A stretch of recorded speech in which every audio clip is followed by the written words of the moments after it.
नमस्कार, लोकमंच न्यूज में आपका स्वागत है। मैं अलका सिंह। बुलेटिन की शुरुआत करते हैं प्रधानमंत्री के असम दौरे से। प्रधानमंत्री नरेंद्र मोदी ने सोमवार को चुनावी असम राज्य में कई विकासी परियोजनाओं का उद्घाटन किया और शिलान्यास किया।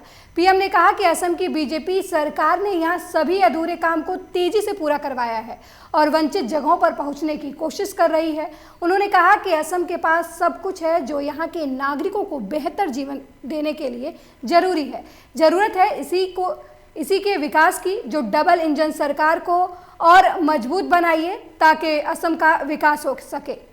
उन्होंने कहा कि असम के लोगों के आशीर्वाद से असम के विकास में और तेजी आएगी। पीएम ने कहा कि पिछली सरकार ने आज़ादी के बाद दशकों तक इस क्षेत्र को उपेक्षित किया। वहीं उन्होंने कहा कि दिसपुर अब दिल्ली से दूर नहीं है, अब दिल्ली आपके दरवाजे पर खड़ी है। पिछले कुछ सालों में केंद्र सरकार के मंत्रियों को यहाँ भेजा गया है ताकि वो आपकी ज़रूरतों को ध्यान में रखते हुए काम कर सके, समझ सके। मैं भी आता रहता हूँ ताकि आपके विकास में सहभागी बन सकूं।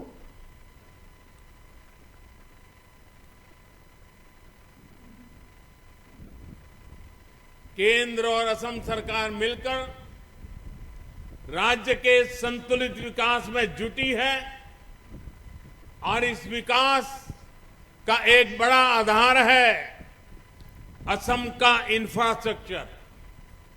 साथियों, नॉर्थ बैंक में भरपूर सामर्थ्य होने के बावजूद पहले की सरकारों ने इस क्षेत्र के साथ सौतेला व्यवहार किया। यहां की कनेक्टिविटी हो, अस्पताल हो, शिक्षा के संस्थान हो, उद्योग हो, पहले की सरकारों की प्राथमिकता में नजर ही नहीं आ रहे थे। सबका साथ, सबका विश्वास, सबका विकास,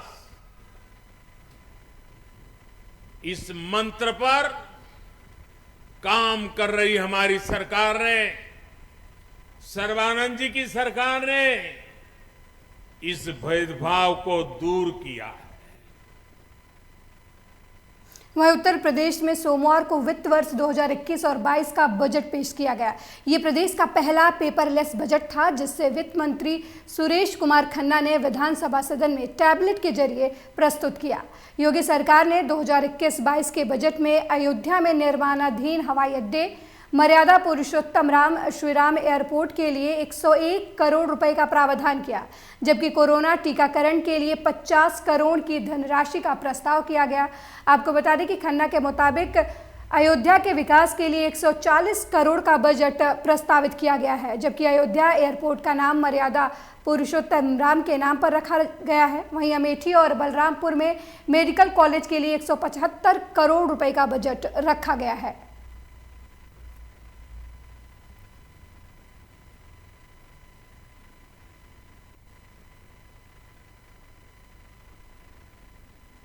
वहीं मुख्यमंत्री योगी आदित्यनाथ ने राज्य सरकार के वित्तीय बजट 2021-22 को 24 करोड़ की भावनाओं का सम्मान बताया है। उन्होंने कहा कि यह बजट 24 करोड़ के लोगों का प्रतिनिधित्व करता है और सर्वसमावेशी बजट है।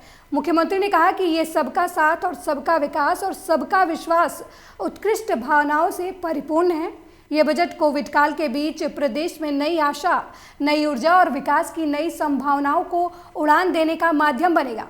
मुख्यमंत्री ने कहा कि बजट में हर घर को नल, हर घर में बिजली, हर खेत को पानी और हर हाथ को काम देने का संकल्प लिया है।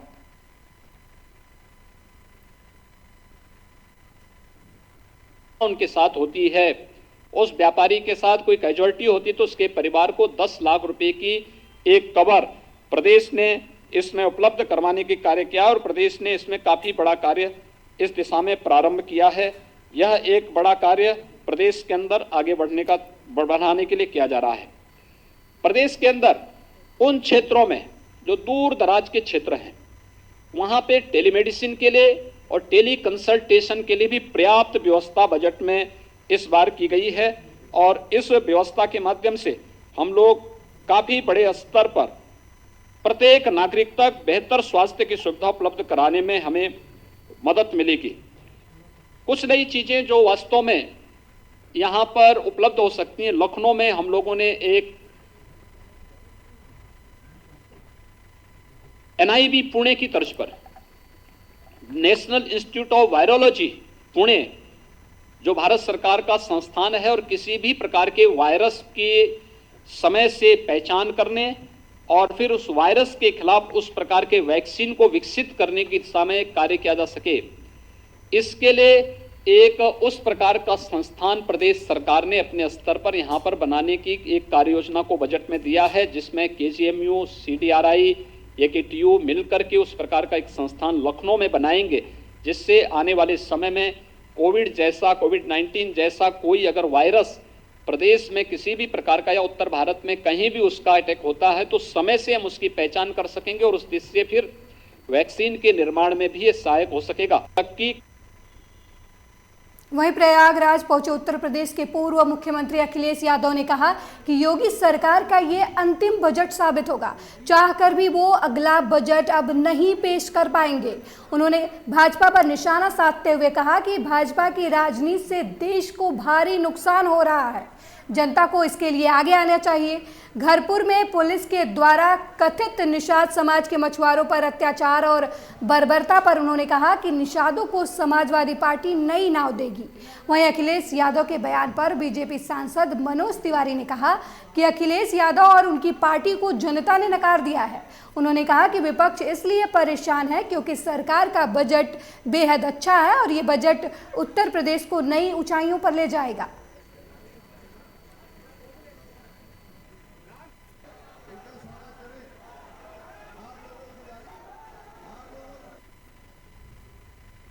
इस वक्त की बड़ी खबर बुलंदशहर से आ रही है, जहां महापंचायत में भारतीय किसान यूनियन के राष्ट्रीय अध्यक्ष नरेश टिकैत पहुंचे हैं। आपको बता दें, इस दौरान उन्होंने किसानों में दमखम भरने के लिए महापंचायत पहुंचे और किसानों को संबोधित किया है। आपको बता दें, ये जिले की दूसरी किसान महापंचायत है और इसमें नरेश टिकैत शिरकत करने पहुंचे हैं। बड़ी जानकारी इस वक्त की हम आपको बुलंदशहर से दे रहे हैं, जहां भारतीय किसान यूनियन के अध्यक्ष नरेश टिकैत महापंचायत में पहुंचे हैं। इस दौरान उन्होंने किसानों को संबोधित किया और किसानों के अंदर नया जोश भरा। आपको बता दें, ये जिले की दूसरी महापंचायत है जहां नरेश टिकैत पहुंचे हैं।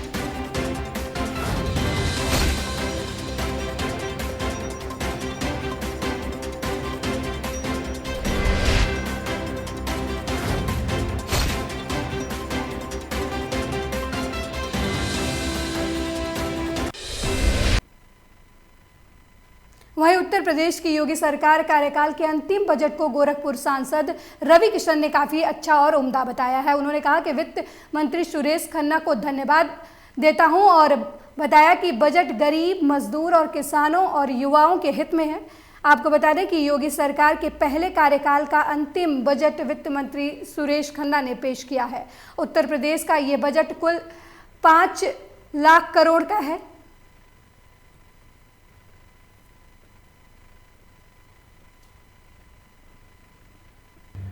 एवरीथिंग, जहां बोलिए, एक कहते हैं ना, एक प्रदेश को बड़ा, और इतना बड़ा प्रदेश जो अपने आप में एक देश है, उसको बढ़ाने के लिए इतना सोचा समझा वेल प्लान्ड बजट। मैं दिल से महाराज जी आपको धन्यवाद देता हूं। क्या सोच, अद्भुत सोच। एंड ये टेक ऑफ होगा उत्तर प्रदेश के लिए, जो पूरे दुनिया की, पूरे देश की नजर है उत्तर प्रदेश पे, क्योंकि उत्तर प्रदेश एक अलग ऊंचाई पे महाराज जी आपके आशीर्वाद से, आपकी लीडरशिप में, यशस्वी प्रधानमंत्री जी की सोच को लेके आप जैसे चल रहे हैं और उसमें सारे लोग, और खासकर किसान भाइयों के लिए, चूंकि मैं किसान का बेटा हूं, ये बहुत शानदार बजट है। मैं समस्त उत्तर प्रदेश के, हमारे गोरखपुर के खास, जहां पे इतनी बड़ी सौगात मिलल, एक लाइट ट्रेन के हिसाब से पूर्वांचल एक्सप्रेस के उसका बजट जो पारित हुआ, मैं उसके लिए अयोध्या वासियों को लखनऊ से। वहीं इस वक्त की बड़ी खबर जालौन से है, जहां 2 ट्रकों में जोरदार भिड़ंत हो गई है। आपको बता दें, इस हादसे में एक ट्रक ड्राइवर की मौके पर ही दर्दनाक मौत हो गई है। वहीं दूसरे ट्रक ड्राइवर और कंडक्टर की हालत बेहद गंभीर बताई जा रही है। आपको बता दें कि जानकारी पाकर मौके पर पुलिस भी पहुंच गई है। आपको बता दें ये पूरा मामला NH-27 एटा का बताया जा रहा है। बड़ी जानकारी इस वक्त की हम आपको दे रहे हैं जालौन से, जहां 2 ट्रकों में भिड़ंत हुई है। इस हादसे में एक ट्रक ड्राइवर की मौके पर ही मौत हो गई है, जबकि दूसरा ट्रक ड्राइवर और कंडक्टर गंभीर रूप से घायल है। वहीं घटना की जानकारी पाकर मौके पर पुलिस भी पहुंच गई। आपको बता दें ये पूरी घटना NH-27 की बताई जा रही है।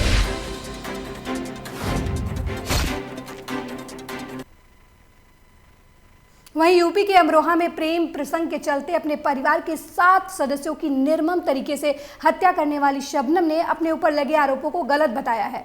उसने कहा कि उनको फंसाया जा रहा है और वहीं शबनम ने सीएम से मामले की सीबीआई जांच कराने की भी मांग की। बताया जा रहा है कि 52 खेड़ा हत्याकांड मामले को लेकर उस्मान सैफी ने शबनम का पक्ष रखा है। आपको बता दें कि उस्मान सैनी की जेल में शबनम से मुलाकात हुई थी। साथ ही इस मामले को लेकर अमरोहा के गजरौला में प्रेस वार्ता की गई, जहां उस्मान सैफी और शबनम का बेटा भी मौजूद रहा। वहीं रुख करते हैं अगली खबर का। और आज मैं रामपुर में शबनम से मिल के आया था, क्योंकि हाल ही में पता चला है कि उनको फांसी देने की तैयारी चल रही है। उसको लेकर मोहम्मद ताज काफ़ी परेशान थे और मुझे जेल से ही सूचना मिली थी कि शबनम भी बहुत ज़्यादा परेशान थी। तो दोनों ही एक दूसरे से मिलना भी चाहते थे और हम भी उनसे मिलना चाहते थे। तो उनकी मुलाकात हुई, आपस में ये गले लग के बहुत रोए, एक दूसरे से बहुत ज़्यादा इमोशनल हुए, परेशान हैं और परेशानी की बात भी है। उधर ताज ने तख्ती पर लिखकर राष्ट्रपति महोदय से फांसी को टालने की अपील भी की है। अब देखते हैं कि उसमें वह अपील कितनी कारगर होती है। हालांकि हमने अभी कुछ राइटिंग में नहीं दिया है, लेकिन अगर ज़रूरत पड़ी तो ताज के माध्यम से राइटिंग में देने की भी कोशिश करेंगे। अच्छा, जैसा कि राष्ट्रपति जी ने अपील को खारिज कर दिया है, उसके बाद राज्यपाल को एक अपील की गई है जिसको दया याचिका दायर की गई है और देश के महन परमहंस दास जी ने राष्ट्रपति जी से अपील की है कि इसको खारिज कर दिया जाए, फांसी को कैंसिल कर दिया जाए, उसको चेंज कर दिया जाए, कन्वर्ट कर दिया जाए। क्या कहेंगे, क्या इसमें कुछ हो सकता है? देखो, 52 खेड़ी कांड में जो 7 लोगों का जघन्य हत्या की गई है, उससे जिला अमरोहा ही नहीं बल्कि पूरा देश हिल गया था। और मैं भी यही कहूँगा कि बात अगर शबनम की होती है तो शबनम को फांसी पे ही लटका देना चाहिए। लेकिन एक दूसरा पहलू उसका माँ का है, मोहम्मद ताज की माँ। तो माँ को उसके बेटे से बिल्कुल भी अलग नहीं करना चाहिए, क्योंकि अगर बेटा माँ से अलग हो गया तो शायद उसकी परवरिश बेहतर ढंग से हो ही नहीं सकती। तो इसलिए माँ का जीवित रहना ज़रूरी है, भले ही चाहे शबनम को फांसी चढ़ जाए। तो ऐसा कैसे पॉसिबल है कि एक तरफ आप कह रहे हैं कि शबनम को फांसी चढ़ जाए, दूसरी तरफ माँ का जीवित होना जरूरी, कैसे पॉसिबल है? देखो, समाज को भी मैसेज देना है और बच्चे का भी ख्याल रखना है। ये तो राष्ट्रपति जी, सुप्रीम कोर्ट, जो बड़ी संस्थाएं बैठी हुई हैं, उनको फैसला देना। वहीं इस वक्त की बड़ी खबर सोनभद्र से है, जहां छात्र संघ चुनाव को लेकर छात्र नेताओं ने हंगामा किया है। आपको बता दें कि चुनाव की तारीख घोषित किए जाने की मांग को लेकर यह हंगामा विद्यालय के गेट पर ताला लगाकर किया गया है। वहीं पूर्व छात्र संघ अध्यक्ष ने चुनाव कराए जाने की मांग की है और चुनाव को लेकर 2 हफ्ते पहले प्रबंधन को ज्ञापन भी सौंपा था। आपको बता दें कि दुद्धी के भाऊराव देवरस पीजी कॉलेज का यह मामला बताया जा रहा है। बड़ी जानकारी हम आपको दे रहे हैं, जहां छात्र संघ चुनाव को लेकर छात्रों और छात्राओं ने जमकर हंगामा किया। आपको बता दें इस मामले में छात्रों ने 2 हफ्ते पहले ही ज्ञापन सौंपा था। आपको बता दें ये पूरा मामला दुद्धी के भाऊराव देवरस का बताया जा रहा है।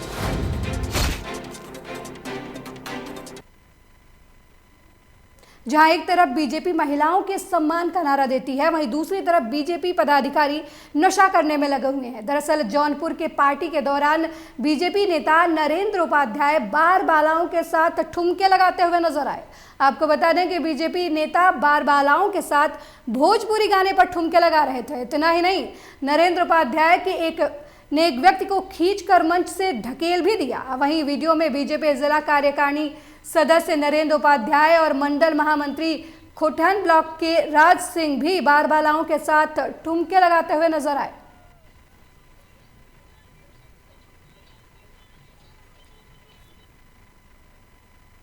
इस वक्त की बड़ी खबर अमरोहा से है, जहां महंगाई को लेकर सपा कार्यकर्ताओं ने प्रदर्शन किया है। आपको बता दें कि महंगाई के खिलाफ सरकार पर जमकर इस दौरान सपा कार्यकर्ताओं ने निशाना भी साधा है। वहीं पूर्व मंत्री कमल अख्तर ने एसडीएम को इस मामले में ज्ञापन भी सौंपा है। आपको बता दें कि सरकार के खिलाफ नारेबाजी करते हुए प्रशासन पर कई आरोप भी लगाए गए हैं। वहीं मंत्री सहित सैकड़ों की संख्या में सपाइयों ने विरोध प्रदर्शन किया।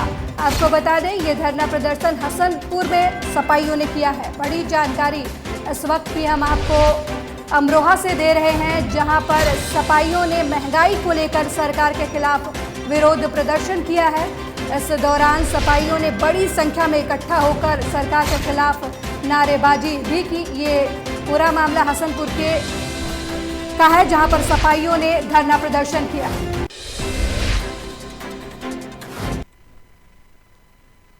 वहीं अगली खबर भी अमरोहा से है, जहां शादी समारोह में हर्ष फायरिंग करते हुए वीडियो वायरल हो रहा है। आपको बता दें यह फायरिंग लाइसेंसी रिवॉल्वर से की गई है। आपको बता दें यह गजरौला पुलिस मामले की जानकारी से इनकार कर रही है। वहीं अमरोहा जनपद के गजरौला थाना क्षेत्र का ये मामला बताया जा रहा है। बड़ी जानकारी हम आपको दे रहे हैं अमरोहा से, जहां हर्ष फायरिंग का वीडियो वायरल हो रहा है। आपको बता दें इस मामले से पुलिस इनकार कर रही है। आपको बता दें कि गजरौला थाना क्षेत्र का ये मामला बताया जा रहा है।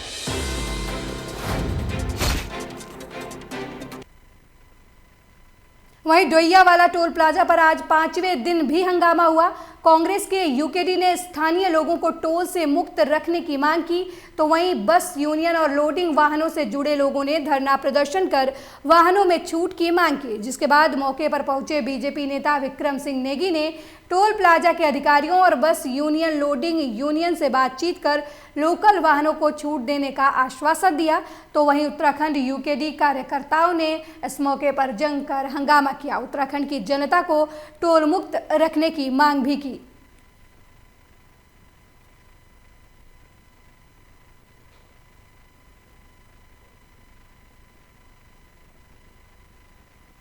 वहीं उधम सिंह नगर के दिनेशपुर थाना क्षेत्र में पिटाई का मामला सामने आया है, जहां एक बुजुर्ग को पेड़ से बांधकर जमकर उसकी पिटाई की गई, जिसका वीडियो अब सोशल मीडिया पर जमकर वायरल हो रहा है। वीडियो में आप साफ तौर पर देख सकते हैं कि कुछ लोग बुजुर्ग की पिटाई कर रहे हैं। वहीं वीडियो वायरल होने के बाद पुलिस भी एक्शन में आई और पिटाई करने वाले लोगों पर संगीन धाराओं में मुकदमा दर्ज कर जांच शुरू कर दी।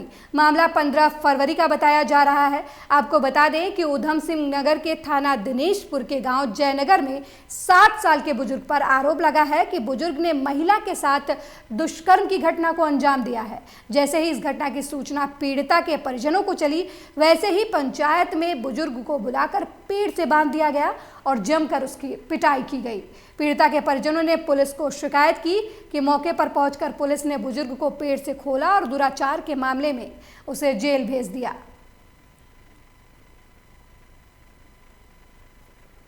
सूचना मिली कि एक व्यक्ति ने एक विकसित महिला के साथ रेप कर दिया है।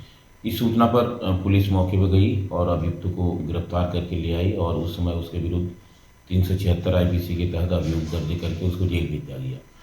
लेकिन उस घटना के बाद आज थाने में सूचना मिली है कि उस व्यक्ति को, जिसको हमने 376 IPC में गिरफ्तार करके जेल भेजा था, पीड़िता के परिजनों द्वारा उसको पेड़ पर बांध के उसके साथ मारपीट की गई है। आज अभियुक्त के परिजनों द्वारा थाने में तहरीर दी गई है, जिसमें संगीन धाराओं में अभियोग पंजीकृत कर लिया गया है। तत्काल अभियुक्त गणों के विरुद्ध वैधानिक कार्रवाई की जाए।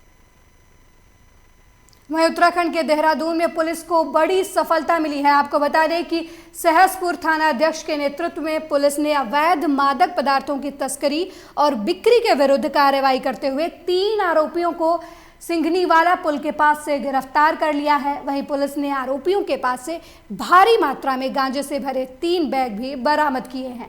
आपको बता दें कि आरोपी मुख्य रूप से गांजा को दरभंगा, बिहार से पब्लिक ट्रांसपोर्ट के माध्यम और सरकारी रोडवेज ट्रेन के माध्यम से देहरादून लाकर छोटी छोटी पुड़िया बनाकर रिस्पना पुल, रायपुर, पटेल नगर, सहसपुर, विकास नगर और फैक्ट्री एरिया सेलाकुई क्षेत्र में स्टूडेंट मजदूर वर्ग को बेचा करते थे।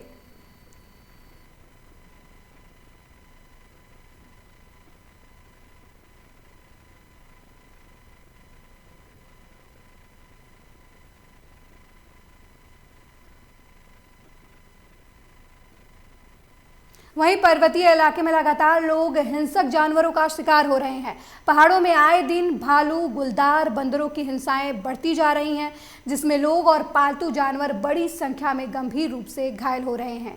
इसी क्रम में रविवार को ग्राम पंचायत कोठा में एक बकरी पालक पर भालुओं ने उस वक्त हमला कर दिया जब वो बकरियों को चुंगाकर घर लौट रहा था। तभी दो भालुओं ने हमला कर दिया। हमले में एक भालू ने 10 बकरियों को घायल कर दिया और अपना निवाला बना लिया, जबकि दूसरा भालू बकरी पालक पर हमले कर रहा था। लोगों के हल्ला मचाने की वजह से भालू जंगल की ओर भाग निकले। आपको बता दें कि ग्रामीणों की मदद से घायल को प्राथमिक स्वास्थ्य केंद्र लाया गया, जहां उसका उपचार करने के बाद हायर सेंटर रेफर कर दिया गया।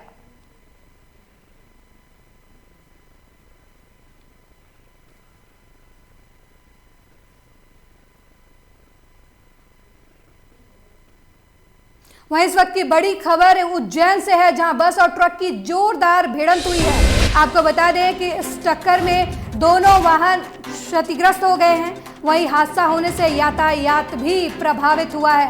आपको बता दें कि हादसे में ड्राइवर सहित कई लोग गंभीर रूप से घायल हो गए हैं। ये घटना बड़नगर रोड की बताई जा रही है। बड़ी जानकारी हम आपको दे रहे हैं इस वक्त की, जहां सड़क हादसा हो गया है जिसमें दोनों गाड़ियां क्षतिग्रस्त हो गई हैं। आपको बता दें कि हादसा होने की वजह से यातायात बाधित हो गया है।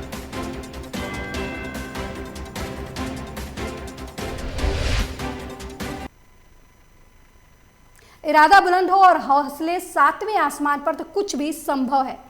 बात बलौदा जिला के ग्राम सांकरा जगन्नाथपुर में रहने वाले विकलांग रागिनी की है। रागिनी जिसे शिक्षा की ललक ने जीना सिखा दिया।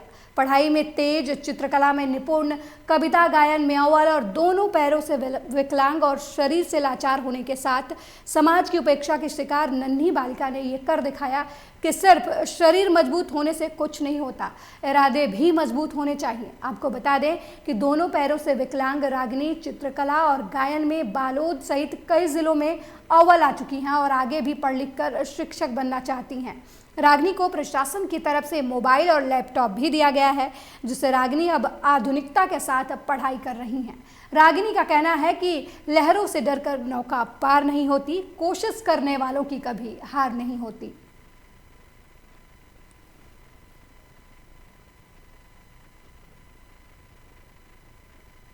वहीं विधायक डॉक्टर राजेंद्र पांडे की दूसरी कोरोना रिपोर्ट नेगेटिव आई है। आपको बता दें कि रिपोर्ट नेगेटिव आने से स्वास्थ्य विभाग जांच के घेरे में है। हम आपको बता दें कि 19 फरवरी को जावरा विधायक राजेंद्र पांडे का कोरोना टेस्ट के लिए जांच सैंपल लिया गया था, जिस पर रतलाम मेडिकल कॉलेज से जांच होकर सिर्फ 4 घंटे 55 मिनट में कोरोना रिपोर्ट पॉजिटिव आई थी। जिसके बाद विधायक का आरोप था कि मुझे तुरंत सूचना नहीं दी गई और मेरी रिपोर्ट आने के बाद भी मैं जनता की समस्याएं सुनता रहा। 2 घंटे बाद मुझे पता चला कि मेरी कोरोना रिपोर्ट पॉजिटिव आई है। ये रतलाम जिला स्वास्थ्य विभाग की बड़ी लापरवाही है। जिसके बाद 20 फरवरी को लगभग 12 बजे फिर स्वास्थ्य विभाग ने जांच के लिए सैंपल लिया और आज विधायक राजेंद्र पांडे की कोरोना रिपोर्ट नेगेटिव आई है। अब सवालों के घेरे में रतलाम का स्वास्थ्य विभाग नजर आ रहा है। बीजेपी के कई नेताओं ने भी विधायक की बात को सही ठहराते हुए मीडिया से कहा कि ये स्वास्थ्य विभाग पर सवालिया निशान है।